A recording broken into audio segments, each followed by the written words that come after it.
তাই মনে হচ্ছে রে ফুটো। আর ধুর মারা, বালের মিষ্টি খাওয়াতে এসেছি আমি এখানে।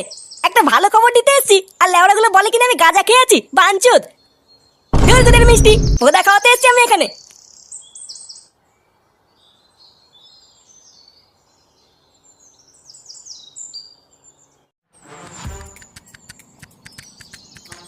চোরের বাচ্চাগুলো, আমি নাকি গাঁজা খেয়ে এসেছি।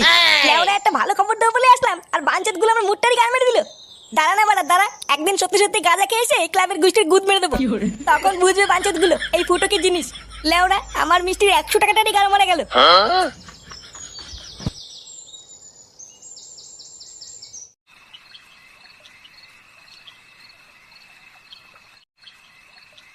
কই গো শুনছো? হ্যাঁ বলো। একটু এইদিকে এসো তো। হ্যাঁ বলো, কি হয়েছে? এই দুধটা একটু বৌমাকে দিয়ে এসো তো। ডাক্তার বলেছে বৌমাকে রোজ দুধ খেতে।